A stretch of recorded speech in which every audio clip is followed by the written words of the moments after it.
कैसे कूच बिहार के इतिहास को बदलने की साजिश रची गई, कैसे कूच बिहार आज एक बहुत ऐसी वहां के जो राजवंशी हैं, जो क्षत्रिय हैं, वो एक ऐसी जिंदगी जी रहे हैं जिसके बारे में उन्होंने कभी सोचा नहीं था। उनकी जमीनें छीन ली गई क्योंकि वो किसान लोग थे, और वो किसान लोग तमाम दुनिया को और तमाम लोगों को भोजन पानी देने वाले लोग थे, लेकिन उनकी जमीनें छीन ली गई और आज बहुत बुरा हाल है। हम ये कूच बिहार की तस्वीरें दिखा रहे हैं दोस्तों आपको, कितनी सुंदर जगह है कूच बिहार। अगर आप देखेंगे तो प्राकृतिक रूप से भी बहुत सुंदर जगह है। इसीलिए वास्तव में जो स्वर्ग जो था यही था, इसी को ही स्वर्ग कहते थे। कोई स्वर्ग ये नहीं कि कभी कहीं आसमान में था या कहीं था। आज भी देखेंगे इसको तो कितनी सुंदर आपको जगह दिखाई दे रही है। ये कूच बिहार का वो इलाका है जहां महाराजा अनंत रॉय का पैलेस जो अभी बना है, करीब 9 साल हो गए उसे बनते हुए, और वो बना है वहां की है। और ये हम जो तस्वीरें, जब मैं वहां गया तो ये उस वक्त की तस्वीरें हैं जब मां भवानी यात्रा निकाली जा रही थी। निताईदा द्वापर में पहुंच के हमने कुरुक्षेत्र की ओर अपना, महाभारत की ओर अपना रुख कर दिया था। और महाभारत में किस तरह से अब कौरवों और पांडवों के पैदा होने की बात होती है, यहां हम शुरू करेंगे वहां से। तो वहां से आप आगे शुरू करिए, क्या है आगे की कहानी और कैसे ये सब चीजें कूच बिहार से जुड़ी हुई है। शुरू करने से पहले 2-3 क्वेश्चन हम छोड़ देते हैं, उसका जवाब नहीं देंगे, फिर लास्ट में जवाब तो हम ही देंगे या फिर कोई कमेंट में लिखेगा तो अच्छा रहेगा। एक नंबर हो गया कि परशुराम जो थे उनका नाम परशुराम था या परशुराम था? और एक बार सुनिए, उनका नाम परशुराम था या परशुराम था? अच्छा, दूसरा क्वेश्चन है, तो परशुराम जब हर धनुष दिया था जनक को, हमारी महाराजा को दिया था, सीता की स्वयंवर के लिए दिया था कम उम्र में ही, तो हर धनुष को नारायण या विष्णु के अलावा कोई तोड़ नहीं सकता है, या फिर शिव जी खुद तोड़ेंगे। तो फिर ये नॉर्मल सा मानव सभ्यता में जो ये मतलब ये साधारण गति से जो चल रहे थे उस टाइम धरती, तो उस टाइम जनक को ये शस्त्र देने का मतलब क्या था? शस्त्र तो नहीं, मतलब हर धनुष देने का मतलब क्या था? क्या सीता की विवाह या फिर नहीं होता, रामचंद्र जी नहीं होते, मतलब पुरुष बन के अगर राम जन्म नहीं लेता तो सीता का शादी होना असंभव था। तो ऐसा फिर परशुराम क्यों किया था? और अगर किया है ऐसा, कौन सा सोच से किया है? अगर किया है तो वो फिर क्यों किया है? यही दोनों क्वेश्चन है। जो भी लोग हमें सुन रहे हैं, जरा दोनों की आंसर अगर कोई दे सकता है तो कमेंट करके आप दे सकते हैं, नहीं कमेंट तो में हमें बता लास्ट सकते में हैं इन आंसर्स के बारे में, और कमेंट में आप बता सकते हैं, हम उनको यहाँ शामिल करेंगे। तो फिर आज जो शुरू करते हैं, धृतराष्ट्र के साथ गांधारी का जो शादी हुआ, उसके बाद जो है बच्चा होने की जो नवोदया है, इस बात पे हम जाएंगे, क्योंकि धृतराष्ट्र ने गांधारी के साथ पहले जो है बकरा के साथ शादी हुआ था, जिसकी वजह से बदला लिया था। फिर एक जन का ही एक ही टाइम का ही खाना देता था, जबकि जेल में बंदी बहुत सारे थे। तो किसी भी तरह से शकुनी को बचाया, और शकुनी ने उन्हीं मरा हुआ लोगों की हड्डी से जो है पासा बनाया, मतलब ये जुआ की गोटी बनाया। अच्छा, यहाँ तक चला गया। उसके बाद इधर जब देखा कि पांडु का बच्चा हो गया, मतलब कुंती की बच्चा हो गया, तो उधर धृतराष्ट्र और गांधारी को भी बच्चा जन्म देने का बहुत ज्यादा मतलब सोच विचार आया है कि भाई ज्येष्ठ पुत्र या वंश में जब भी कोई ज्येष्ठ आते हैं, भाई भतीजा के अंदर, तो फिर ज्येष्ठ पुत्र या ज्येष्ठ भतीजा जो है राजा बनते हैं। तो इस सोच में उन लोगों ने जल्दी जल्दी बच्चा पैदा करने के लिए सोचा था, और फिर जो है जल्दी जल्दी बच्चा होने की चक्कर में शिव जी की वहां रोजाना जो है गांधारी पूजा करने लग गए थे, ताकि जल्दी जो है लड़का पैदा हो जाए, जल्दी लड़का पैदा हो जाए। ये जल्दी जल्दी करने की चक्कर में बच्चा ठीक तरह से माँ की पेट में बनने से पहले ही जो एक मांस की टुकड़ा जैसा एक बच्चा पैदा हो गया। फिर उस बच्चा को उस मांस की टुकड़ा को क्या करेगा, फिर वही व्यासदेव मुनि को बुलाया। जो व्यासदेव मुनि विचित्र बीजो और जो है उनका जो है 2 बीबी और एक दासी के साथ जो है धृतराष्ट्र, पांडु और विदुर को जन्म दिया था, वही व्यासदेव को दोबारा बुलाया। फिर व्यासदेव आके उस मांस की टुकड़ा को अपना आश्रम में लेके गया और मिट्टी की घड़ा में रखा, और दुर्योधन से लेके उनका तमाम जो 100 भाई है वो लोग उधर पैदा हो गए थे। अभी बात ऐसा है कि जो भारत का जो वंश था, मतलब भारतवंशी जिसे कहता था, शांतनु की जो वंश था, शांतनु की वंश का कौन बचा था? एक था गंगा पुत्र भीष्म। चित्रागन 6 साल उम्र में ही मर चुका था।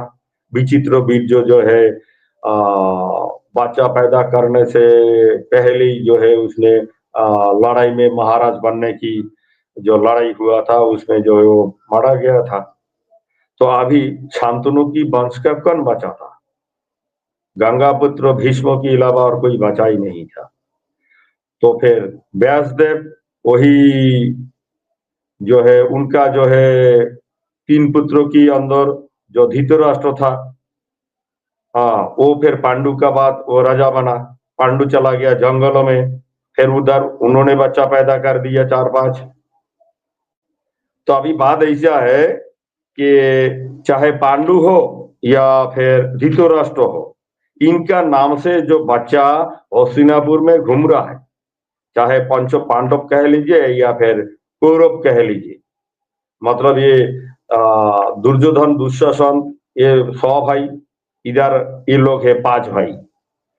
तो दोनों में से कुंती और गांधारी दोनों में से किसका बच्चा का हस्तिनापुर की ओर अधिकार था?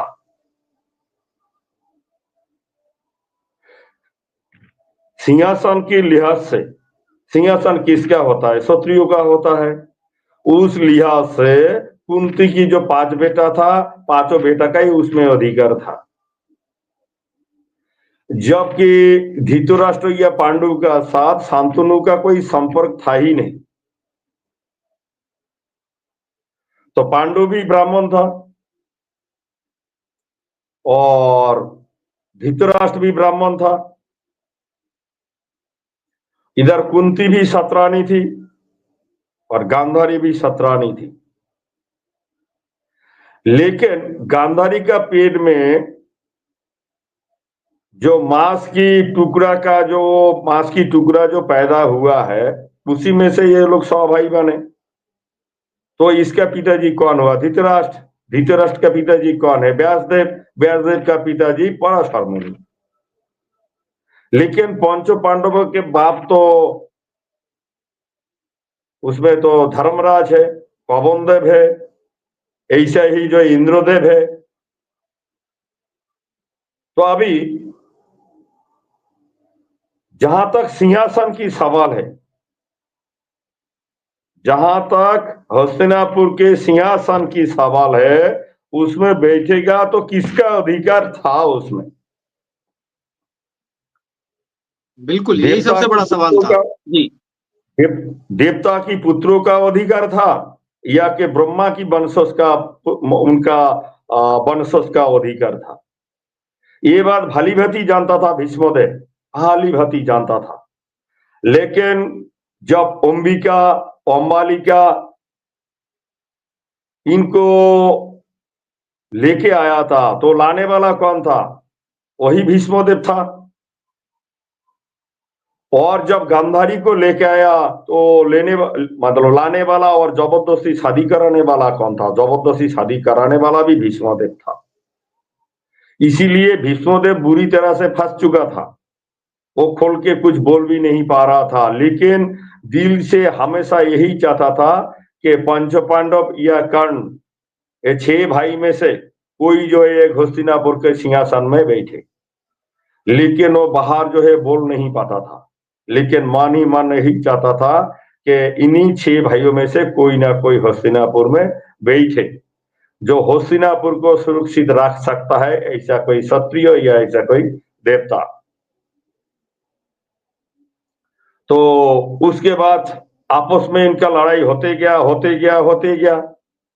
ये वही पूरा कहानी सबको मालूम है, इसलिए इस बात की हम जिक्र नहीं करेंगे, थोड़ा सा आगे निकल जाएंगे। लेकिन बीच में एक छोटा सा टर्निंग पॉइंट है। जो विराट राज था, विराट राजा के जो लड़का था, विराट के जो राजा का जो लड़का, ना गलत बोला मैं, विराट राज की जो लड़की थी उत्तरा, विराट राजा की जो लड़की थी उत्तरा। तो जब पंचो पांडव अज्ञातवास पूरा करने की बात जब विराट की राजसभा में जब उनको पता लग गया कि भाई यही 5 भाई जो है युधिष्ठिर, भीम, अर्जुन, नकुल, सहदेव है, और इन्होंने जो है विराट नगर की मान को बचाया हस्तिनापुर से, क्योंकि हस्तिनापुर से गाय की वजह से अटैक किया गया था। मतलब ये गाय को वहां से छीन के लाना था। दुर्योधन कर्ण की यही सोच विचार था। तो वहां से बचाने वाला कौन था? यही अर्जुन था, जो बृहन्नला की रूप में लड़ाई किया था। अभी बात ऐसा है कि जब उत्तरा को जब भेंट दिया, तो किसको भेंट दिया था? उत्तरा को जब भेंट दिया, किसको भेंट दिया था? अर्जुन को भेंट दिया था। और भेंट देने से पहले ही आदमी संकल्प लेता है। भेंट देने से पहले ही आदमी क्या करते हैं? संकल्प ले लेते हैं। और भेंट देना एक औपचारिकता बाकी रहते हैं। उत्तरा को जब भेंट दिया तो फिर अर्जुन क्या बोला? मेरा पुत्री समान है, इसीलिए मैं अपने लिए नहीं लूंगा, मैं अपना लड़कों के लिए लूंगा। लेकिन जब संकल्प लिया था, विराट नरेश जब संकल्प लिया था, तो किसके लिए लिया था? अर्जुन के हिसाब से लिया था। अच्छा, मैं थोड़ा सा यहाँ बता देता हूँ अनिताइदा।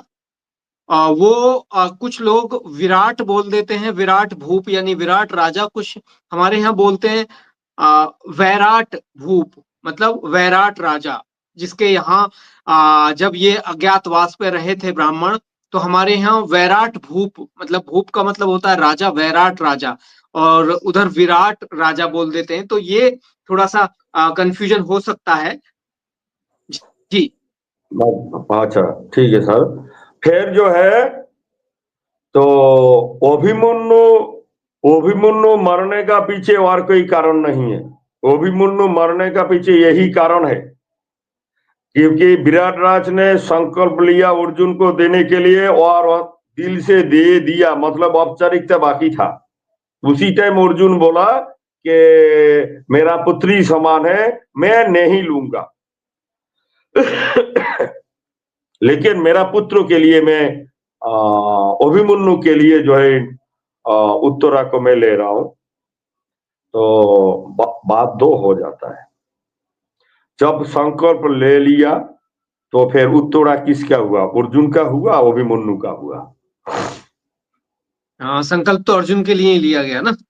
हाँ, तो संकल्प ले लिया तो फिर उत्तरा किसका हुआ? अर्जुन का हुआ या अभिमन्यु का हुआ? हाँ, अर्जुन का ही हुआ ना। भले ही गंधर्व शादी अर्जुन ना करे, लेकिन अर्जुन का ही हुआ। लेकिन फिर जो है अभिमन्यु का शादी उत्तरा का साथ करवा दिया, और जिसकी वजह से अभिमन्यु का मौत हुआ था। अभी मेरा कहने का मतलब है, शास्त्रों में ये देखा रहा है भाई, अभिमन्यु जो है ज्यादा दिन के लिए धरती में नहीं आया था, वो तो बात की बात है। मैं पहले ही बोला था, एक तो हो गया ओम और एक हो गया ओम। जो ओम की परिभाषा है ये तो आज की दिन में साधना में सीख सकता है, लेकिन ओम की जो कहानी है ये नहीं जान सकता है। ओम की कहानी जानने वाला चार ही आदमी है, विवस्वान, मनु, इक्ष्वाकु और कृष्ण भगवान ने खुद फिर समझाया अर्जुन को। तो अभिमन्यु कौन था, किसके लिए जन्म हुआ, क्यों जल्दी मर गया, इस बारे में किसको पता है भाई? ये तो लिखने वाले अपना मर्जी से लिखना शुरू कर दिया। मतलब क्या, मैं अगर यूट्यूबर हूं, मोबाइल में छोड़ दिया पैसा कमाने के लिए, तो मैं भी कोई शास्त्रों देखा हूं, शास्त्रों पढ़ के मैं वहां से बनाया, फिल्माया। अगर कोई किताब लिखा है तो वो फिर कहां से लिखा है, वो कहां से लिखा है? वो किसी ताम्रलिपि से लिखा है। ताम्रलिपि कहां से बना है? श्रुति के आधार पे कोई सुना है? तो इसीलिए ये शास्त्रों से लेके आज की हिस्ट्री तक, इस देश की हिस्ट्री या शास्त्रों में वो बुरा हाल कर दिया कुछ लोगों ने। वो लोग अपना फायदे की चक्कर में शास्त्रों का ऐसी की तैसी कर दिया, हिस्ट्री का ऐसी की तैसी कर दिया।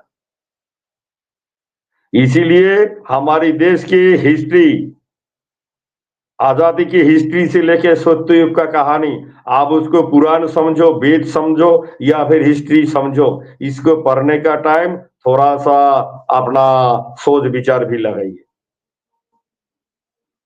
उसी गीता में लिखा है, अर्जुन अर्जुन को कृष्ण भगवान ने बोला है, जो ज्ञान अभी मैं तुम्हें देने जा रहा हूं, ये ज्ञान बहुत समय से ये लुप्त है, अभी उस ज्ञान को ले लो। जो सामाजिक ज्ञान पहले दिया, जो समाज में धर्म क्या है और न्याय क्या है, अधर्म क्या है, फिर उसके बाद ये लुप्त जो ज्ञान था वही ज्ञान दिया। अभी बात ऐसा है, लुप्त ज्ञान की बाड़ी में चार आदमी के अलावा किसी को मालूम नहीं। दो चार श्लोक सुना था व्यासदेव, फिर उन्होंने एक दुनिया भर के एक बहुत बड़ा गीता बना लिया, और गीता में दुनिया भर के श्लोक भी अंदर है। आदमी को ये ढूंढने में मुश्किल हो जाएगा कि इसमें वो असली श्लोक कौन सा है, और बाद में फिर व्यासदेव कौन कौन सा श्लोक को अपना मर्जी से घुसाया, वो आदमी आसानी से ढूंढ ही नहीं पाएगा। तो इसीलिए कुछ लोग जो है यूट्यूब की द्वारा और किताब लिख के और पेपरों में हाईलाइट करे, किसी भी तरह से पैसा कमाने की जरिया टीवी सीरियल लगा के रामायण महाभारत बना के एक जो है पैसा कमाने की जरिया बनाया, उसको जरा हमें समझना पड़ेगा। और इस बात को समझने के लिए दूसरा कोई समझ भी नहीं पाएगा, वो भी हमें मालूम है। एक प्योर क्षत्रियो के अलावा इस बात को कोई समझ नहीं पाएगा, क्योंकि ज्ञान का जो अधिकार थे वो नारायण को थे, और इसीलिए नारायण की वंशज के अलावा इसकी जो सच्चाई है, ये दूसरा कोई जो है इसको कितने भी शास्त्रों का चर्चा करे, अध्ययन करे, वो कौन सा सही है कौन सा गलत है, इसको बाहर निकल नहीं सकता है, निकल के ला नहीं पाएगा। चलिए, अच्छा, तो बात ऐसा है कि अभिमन्यु अभिमन्यु को जो मरने की कारण यही था और कुछ नहीं। समय से पहले वो जो मर गया था, इसका यही एक कारण था। ठीक है। अच्छा, अभी इधर जो है दुर्योधन का साथ महाराजा नरक की लड़का भगदत्त, भगदत्त की जो है लड़की कन्या, उनका नाम थी भानुमति। भानुमति के साथ शादी हुआ दुर्योधन का। तो दुर्योधन का जो ससुर था वो हमारे यहाँ की भगदत्त था। अच्छा, फिर अर्जुन की जो बीवी थी चित्रंगदा, तो वो थी उसी कामाख्या की आसपास की। और अर्जुन की और एक पत्नी जिसको बोलते हैं, अभी नाम याद नहीं आ रहा है, जो मणिपुर की थी, उलूपी, उलूपी। और चित्रंगदा की लड़का था बाबरू बाहन, हमारे यहाँ जिसको मासान नाम से हम पूजा करते हैं जिनका। तो और किशन की जो दूसरा बीवी थी, किशन जी की रुक्मणी, वो भी हमारी यहाँ की थी। किशन जी की दूसरा पत्नी, एक नंबर पत्नी तो थी सत्यभामा, और दूसरा नंबर पत्नी थी रुक्मणी, वो हमारी यहाँ की थी। और भीम की जो बीवी थी वो थी हिडिंबा, वो भी हमारी यहाँ की थी। भीम की बीवी वो हमारी राज की, दुर्योधन की बीवी हमारी राज की, किशन की बीवी हमारी राज की, अर्जुन की बीवी हमारी राज की। इसमें कोई और एक बार नाम बताते थे, किशन जी का दूसरा बीवी, जो दूसरा बीवी का मान्यता मिला, रुक्मणी, वो हमारी राज की। अर्जुन का जो बीवी थी चित्रंगदा, ठीक है, बता दिया, दोबारा रिपीट मत करिए उसको। हाँ, अच्छा ठीक है सर ना। मतलब ये जहां तक रिश्ता की सवाल है, इसीलिए मैं बोला। हाँ बिल्कुल बिल्कुल। हाँ, तो दुर्योधन का जो बीवी थी वो भी महाराजा की बेटी थी, भगदत्त महाराजा की बेटी थी। अच्छा, तो जब कुरुक्षेत्र लड़ाई होने की नौबत आया, अभी हम सीधा जाएंगे गीता की परिभाषा पर। गीता की परिभाषा पर क्या गीता का अगर सृष्टि हुआ है, मतलब गीता जो बना है क्यों बना है, हमें ये समझना पड़ेगा। गीता अगर बना है क्यों बना है? जब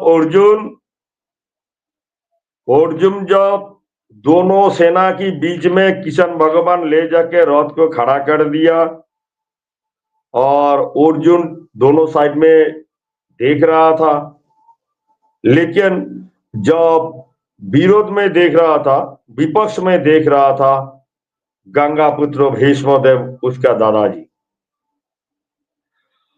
और द्रोणाचार्य जो उनका बिल्कुल गुरु था, मतलब जिस गुरु के सबसे प्रिय जो शिष्य था वही था अर्जुन।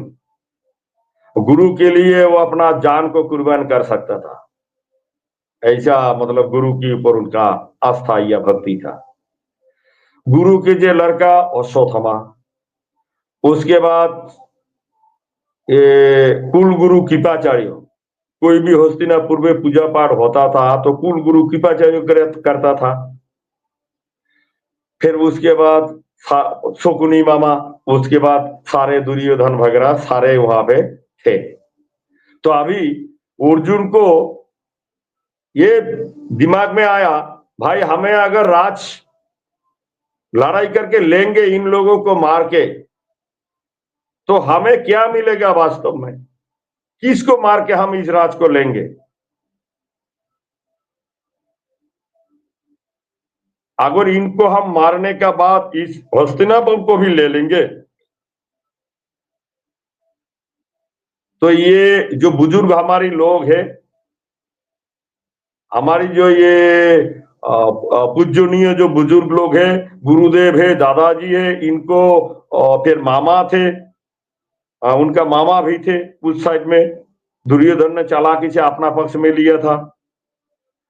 तो इनको मारने का बाद अगर हम राज की गद्दी अगर लाभ भी करेंगे, सिंहासन में बैठ भी जाएंगे, तो ये गुरुजनों का खून पीने का बराबर उस राज्य की पानी होगा।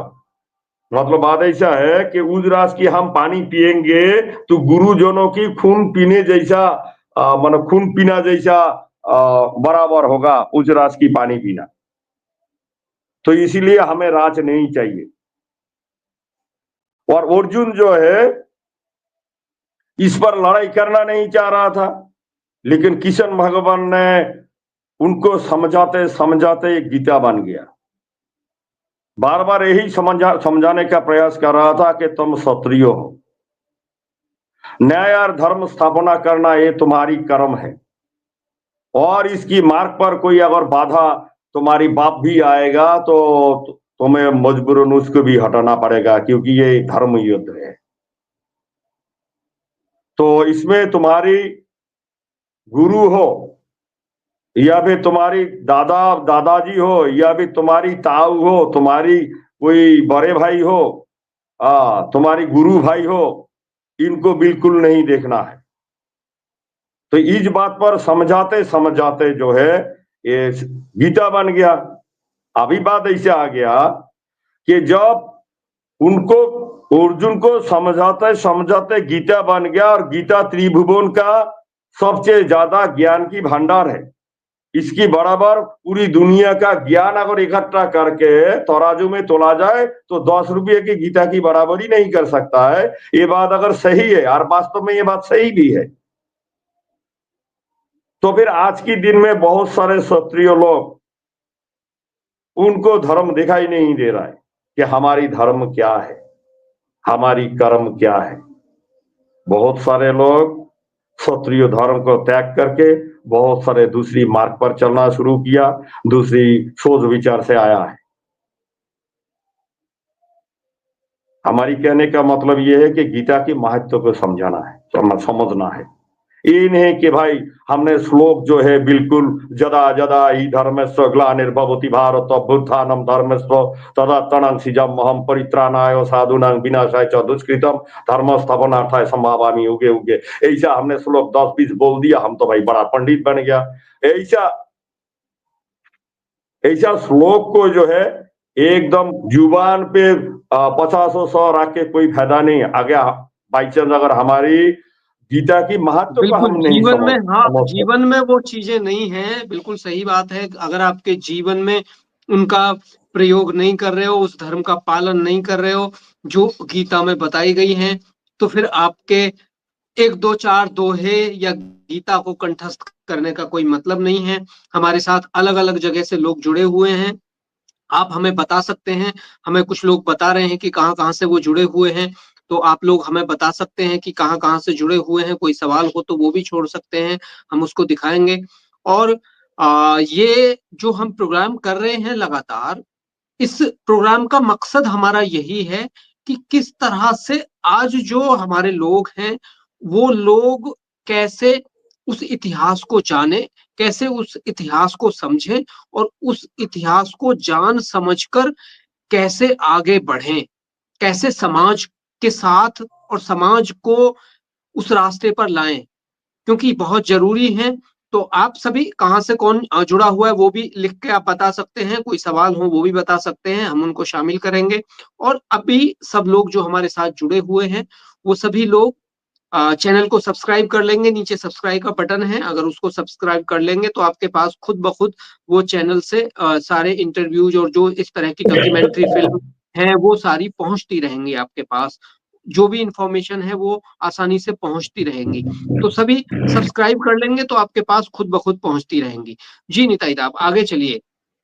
तो यहाँ से अच्छा, गीता तो श्री कृष्ण ने हमने तो अर्जुन को गीता बता दी, और वो व्यवहार में किस तरह से हमें लाना है ये बड़ा इम्पोर्टेंट है हम लोगों के लिए।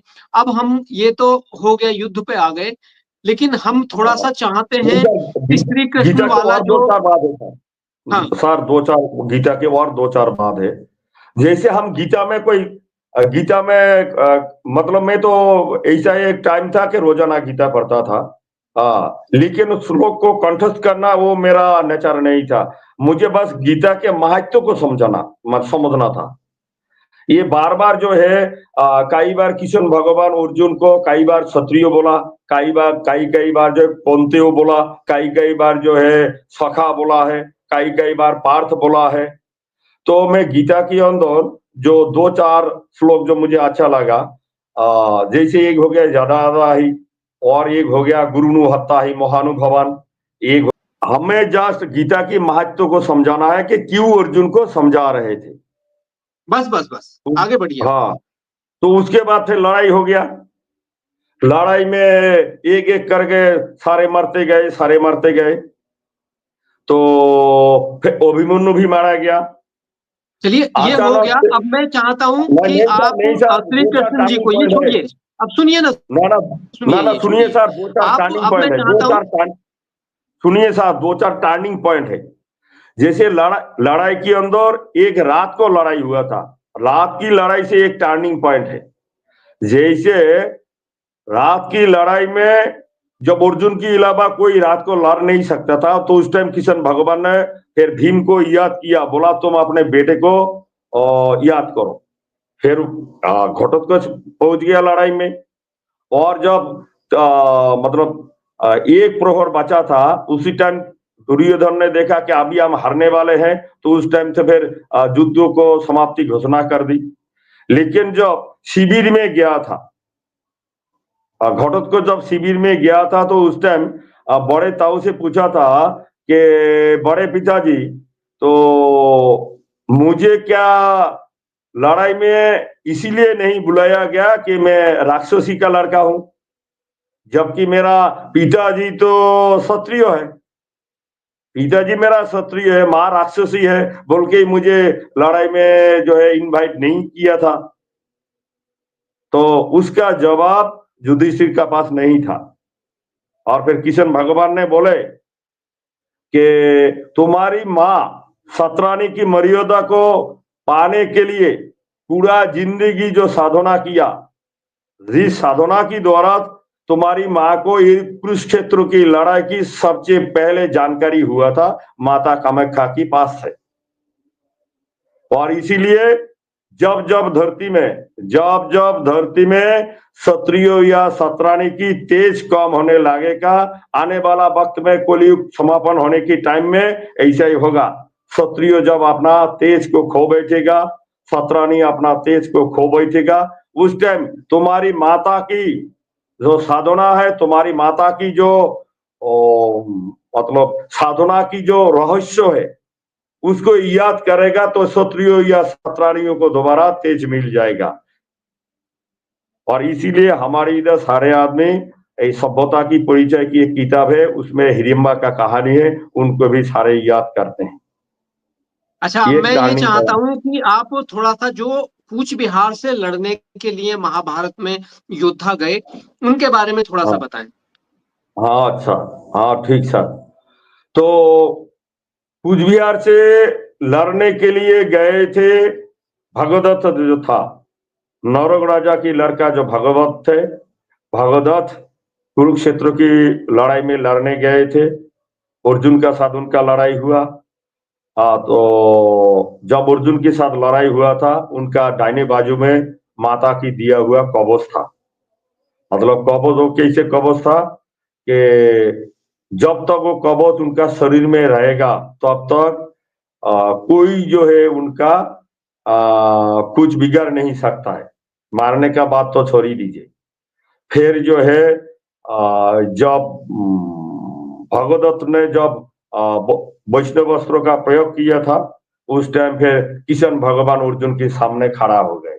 और उस टाइम वैष्णव अस्त्र जो है किशन भगवान के गले में वो फूलों की हार बांध के उनका गले में चला गया। तो उसी टाइम भगदत्त को पता हो गया था कि वास्तव में कोई जो है माखन चोर बोलते हैं, तो कोई इसको जो है उप पुरुष भी बोलते हैं।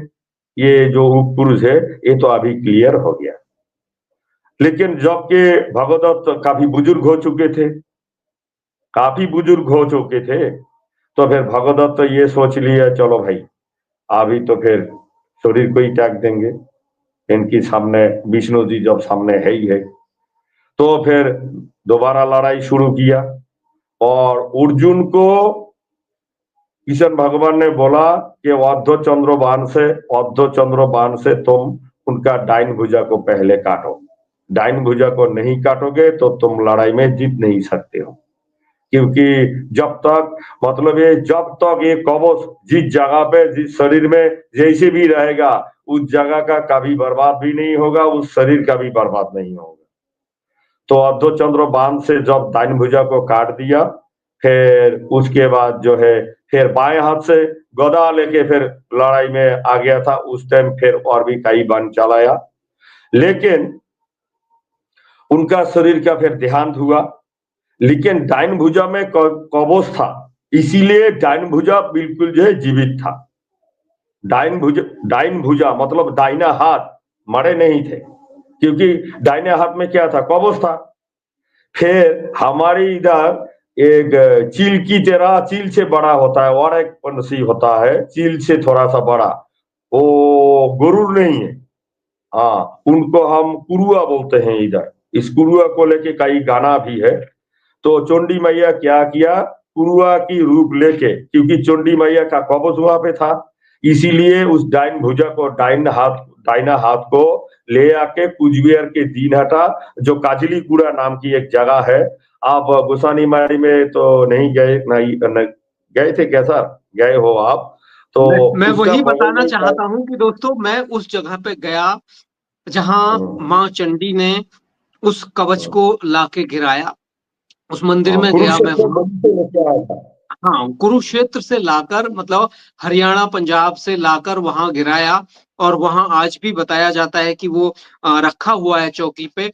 और वहां से मैंने एक रिपोर्ट बनाई है, आप जाकर देख सकते हैं, हमारे चैनल पे पड़ी हुई है कि जहां वो कवच रखा हुआ है वहां आपको वो मिल जाएगा पूरी रिपोर्ट में। हमने वहां जो स्थायी निवासी हैं और वहां उन लोगों को साथ में लेके हमने वो रिपोर्ट बनाई है। वहां पूछा कि क्या महत्व है इस जगह का, तो वो एक छोटी डॉक्यूमेंट्री टाइप की हमने बनाई है, आप उसको देख सकते हैं बड़े अच्छे से। उसका क्या इतिहास है हमने पूरा हमने वहां उसका बताया है। तो निताइदा, मैं इसी को लेके लोगों को थोड़ा सा वो उधर ले जाना चाह रहा था आपको। अब ये हो गई बात वहां से। अब मैं चाहता हूं कि कृष्ण जी का कूच बिहार में आना और उनका भ्रमण करना, सुदर्शन चक्र मिलना, वो थोड़ा सा और बताएं आप। है तो ये चला जाएगा सीधा नौरव की कहानी। तो मैं तो उस दिन बोला था कि स्पेशली ये गालाक से जो है बड़ा हो अवतार से लेके एक हाँ, कहानी, वो चलिए करेंगे फिर, लेकिन आपका थोड़ा सा समाधान। अभी बताएं उसको। थोड़ा थोड़ा, हाँ बहुत डीपली नहीं, थोड़ा थोड़ा बताएं, क्योंकि लोगों को समझना बड़ा जरूरी है। इस बीच में श्री कृष्ण हाँ जी का भी ठीक है वहां जाना, सर। हम पूरा हाँ डिटेल में फिर आगे बताएंगे, एक एक एपिसोड। ना, ठीक है सर, वो स्पेशली एक बनाएंगे तो बीच में थोड़ा सा बता देते हैं। जो भगवदत्त की जो दाहिने भुजा, दाहिने हाथों में कवच था, तो जैसे आपके राजस्थान में करनी माता के मंदिर है, तो वही मतलब उसी करनी माता को हमारी इधर हम कुरुआ बोलते हैं। कुरुआ और करनी, आपकी साइड में बोलता है करनी, तो हमारी साइड में बोलता है कुरुआ। तो यही करनी माता जो है भगदत्त की दाहिने हाथ को ले आके Dinhata, Cooch Behar district, Dinhata sub division और गोसानीमारी ब्लॉक, वहां पे जो काजलीपुरा है, काजलीपुरा में उस हाथ को जो है डाल दिया था। और उसका हाथ जो है कलियुग तक जो है, कलियुग का, फिर कलियुग में भगदत्त का ही जो है आत्मा जन्म लिया था, कामतेश्वर राजा, मतलब कामतेश्वर की नाम से। जिस राजा की सेना वाहिनी जाके जब उधर जो है पश्चिम में शत्रु को रोकने के लिए दिल्ली, राजस्थान इधर की हेल्प करने के लिए गया था, तो वहां पे जब रुके थे, उस जगह की नाम जो कानपुर हुआ है आज के दिन में, कानपुर, बलरामपुर, सेनपुर, लोहितपुर, हमारी जगह के कामोतापुर, ऐसे कामपुर, ऐसे जगह के साथ हमारी मतलब पूर जैसे नाम ज्यादातर पर उसमें सेटअप हो जाता है। तो उसी तरह से ये कानपुर, मतलब एक कान राजा जो बसाया था उधर कानपुर में, बोलता है कान राजा, लेकिन उनका पूरा नाम था कामतेश्वर। मतलब ये कामतेश्वर, कान राजा कामतेश्वर। तो ये वही कान राजा जो थे, वही कान राजा थे भगदत्त, जो कानपुर शहर को जो बसाया। वो वही राजा जो है दापोर युग में, वो वही राजा भगदत्त के रूप से जो है कुरुक्षेत्र में लड़ाई किया था।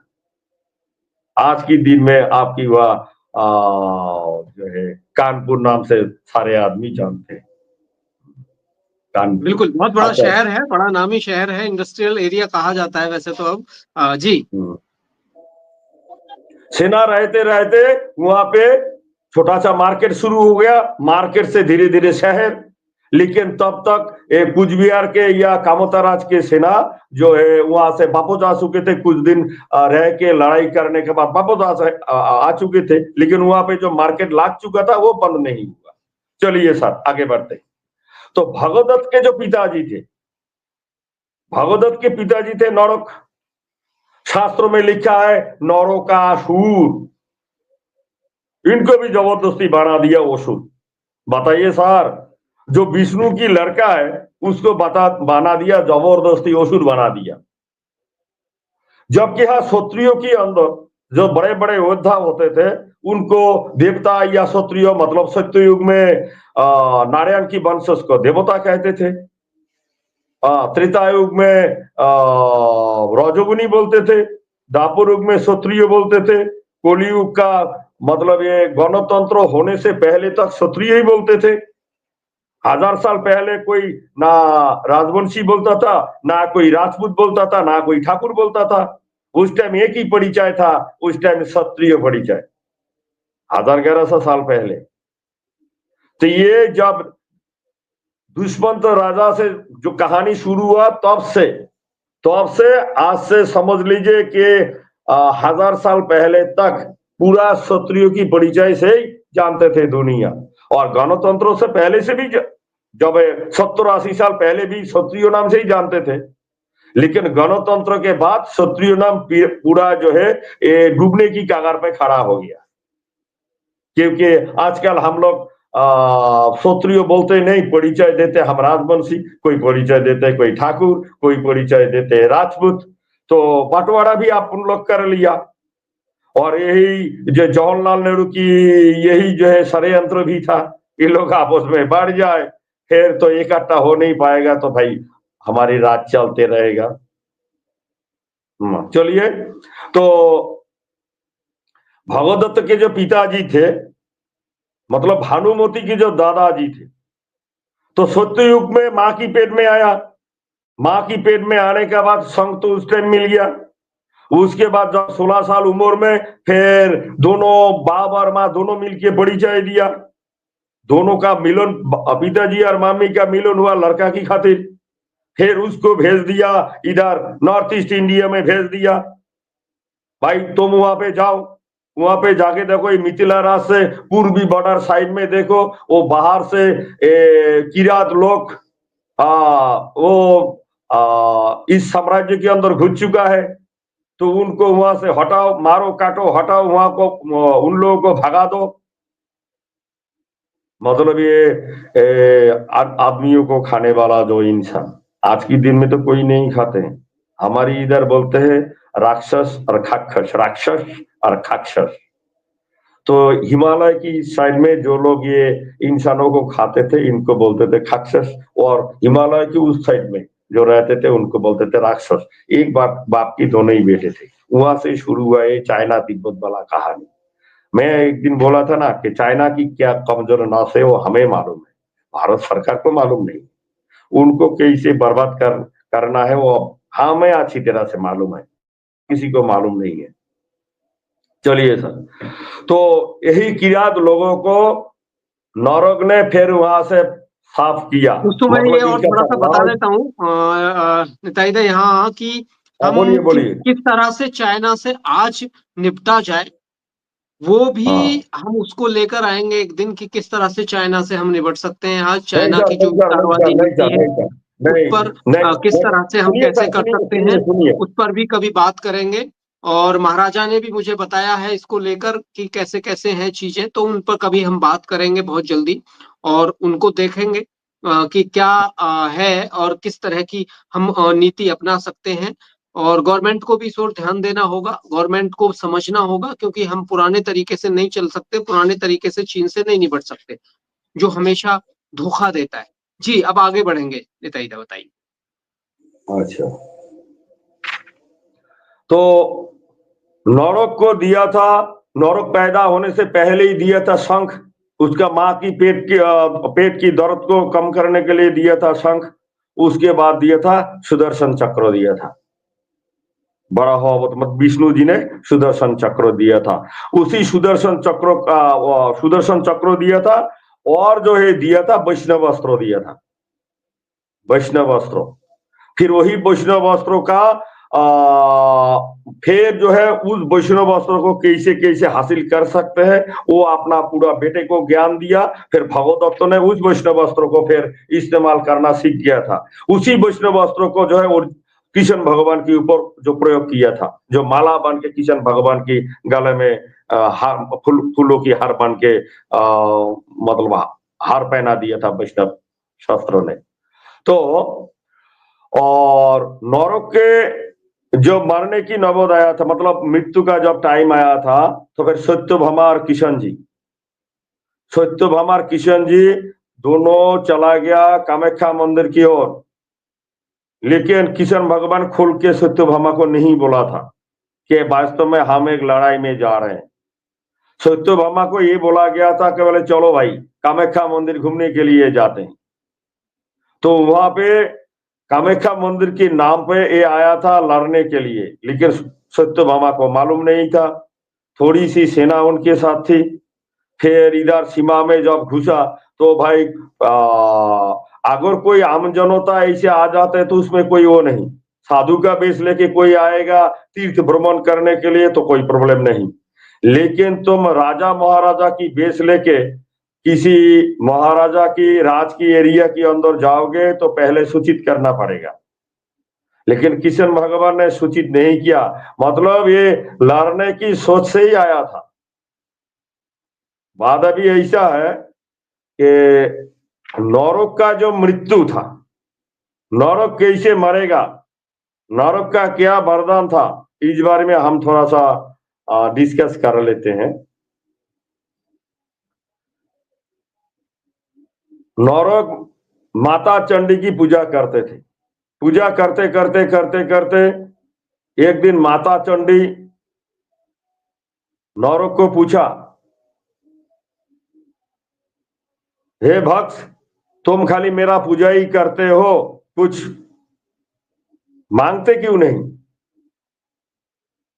तब नौरव ने बोला, माता मुझे कुछ नहीं चाहिए, खाली हमेशा आपका ये दोनों चरण मुझे याद आ जाए, और ये जिंदगी तो है ही है, इसके बाद भी मैं जितनी बार जन्म लूं आपके चरण को मैं हमेशा पूजा करते रहूं, याद करते रहूं, यही मेरा कामना है और कुछ नहीं। फिर चंडी मैया ने बोला, नहीं, कुछ ना कुछ तो वरदान लेना पड़ेगा। तो कई बार माता बोलते बोलते फिर नौरव राजी हुआ, बोला चलिए मैं कुछ दुनिया जैसे मांगते हैं मैं ऐसा कुछ नहीं चाहता हूं, मैं खाली यही चाहता हूं जो पिताजी और मामी, मतलब मेरा माँ और जो पिताजी है दोनों मुझे जन्म दिया है, तो जिन लोगों ने मुझे इस धरती में लाया उन लोगों की हाथों में ही मेरा जो है मृत्यु हो जाए। मेरा बाप और माँ मुझे जन्म दिया और मेरे माँ और बाप की हाथों में ही मेरा मृत्यु हो, यही मेरा का कामना है, यही मेरा प्रार्थना है। अभी बताओ, ठीक है। दुनिया अमर वरदान, दुनिया मांगते हैं अमर वरदान, और ये मांगते हैं कि जो मुझे इस धरती में लाया तकलीफ करके उन्हीं लोगों का ही हाथों में ही मेरा जो है मौत हो जाए। ये मौत का जो है वरदान मांगा। दुनिया मांगते हैं जीने का वरदान, ये मांगा है हाँ, मौत की ठीक है वरदान। ठीक है ठीक है ठीक है, हाँ आगे। अच्छा, बात ऐसा है कि सत्यभामा कौन थे, ये बात पहले क्लियर नहीं था। सत्यभामा कौन थे ये बात पहले किसी को मालूम नहीं था। फिर नौरव के राजदूत आके बोला, अरे वो जो माखन चोर है, जो कृष्णो काला बोलते हैं, ये माखन चोर घुस गया हमारी राज के अंदर। तो बोला, भाई क्या सूचित किया नहीं किया, इसका मतलब हमें अपमान कर रहा है, ये हमें सूचित नहीं किया मतलब हमें अपमान ही किया है। तो फिर दोनों का आमना सामना हुआ और भी कई लड़ाइयाँ हुआ, उनके सेनापति के साथ भी लड़ाई हुआ। जब आमना सामना हुआ, आमना सामना होने के बाद फिर कई शस्त्रों का प्रयोग किया नौरव, और किशन भगवान मूर्छित हो गया था। क्या हो गया था? मूर्छित, मतलब ये जो अज्ञान की दिशा में जमीन में गिर पड़ा था। तो उस हालात में नौरव फिर धीरे 2-1 कदम करके आगे बढ़ रहा था। जब वो किशन भगवान के शरीर की बगल में आया, उसी टाइम छोटा सा जो चाकू रखता था पहले हमारी नारी शक्तियों का पास छोटा मोटा एक सेल्फ डिफेंस के लिए चाकू रहता था, उसी चाकू से नौरव के शरीर पर वार किया। जबकि नौरव के ऊपर पता नहीं कितना कितना शस्त्रों का इससे पहले प्रयोग हुआ, नौरव का कुछ नहीं होता था, और छोटा सा एक चाकू थोड़ा सा बॉडी में लगा तो उसको महसूस हुआ कि शायद मैं अभी मरने वाला हूं।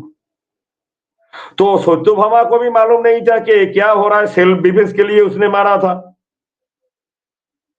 तो फिर उसी टाइम किशन भगवान ने आग भी खोल दिया। इसका मतलब है किशन भगवान के ये ड्रामा था पूरा। किशन भगवान के क्या था?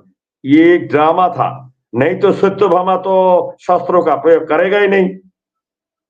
बाप भले ही किशन भगवान है, मां तो सत्यभामा थी ना सत्य युग में।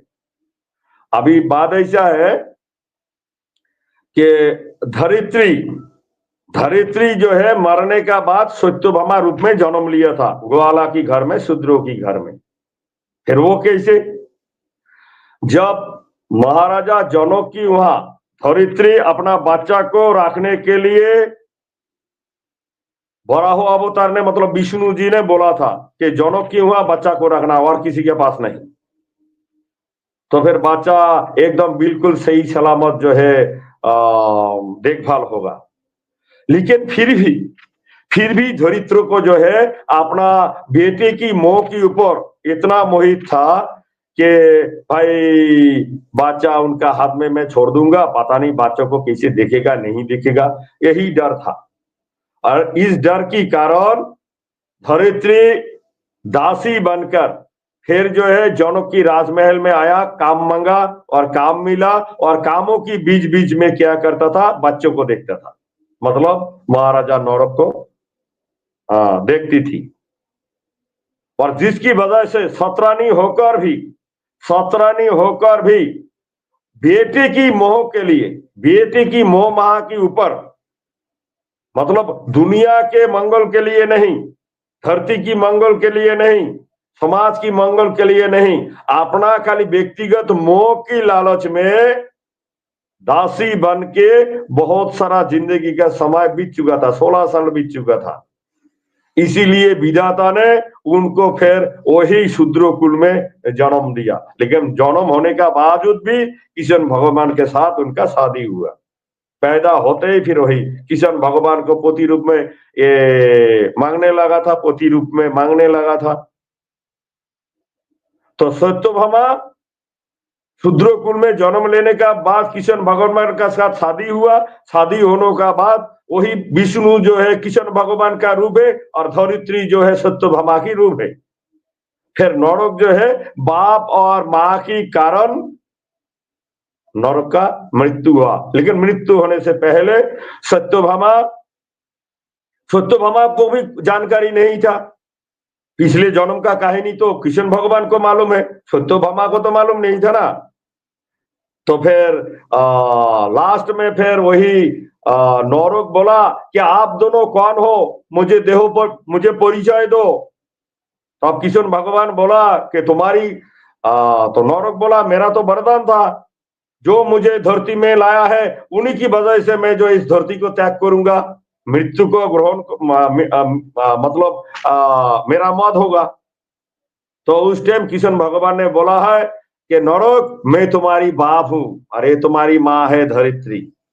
फिर भी विश्वास नहीं हो रहा था। किशन भगवान उस टाइम विष्णु का रूप लिया और फिर दिव्य दृष्टि से फिर जो है नौरव को दिखाया, ये देखो तुम्हारी माँ धरित्री।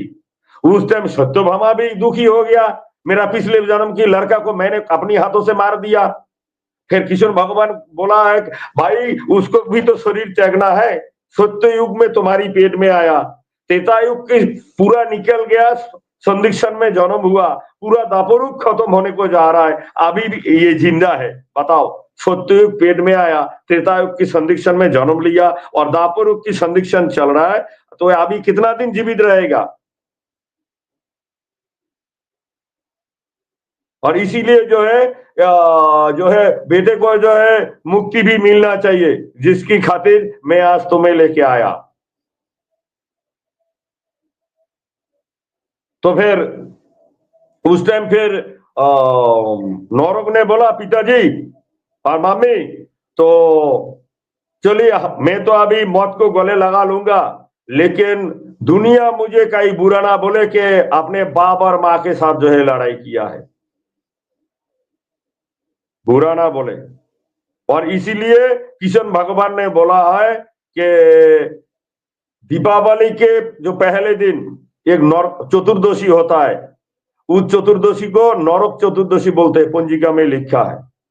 तो नरक चतुर्दशी को जब आदमी याद रखेगा, उस टाइम हमारी ये कहानी, तुम्हारी कहानी, सब जानकारी उस चतुर्दशी को जानने का मतलब ये रहस्य हो गया कि नरक कौन था, उसका पिताजी कौन था, उसका रहस्य के बारे में पूरा जानेगा। हाँ, और लौरा इसे पहले तो पता नहीं था ना कि सत्यभामा उसका माँ है और किशन उसका बाप है।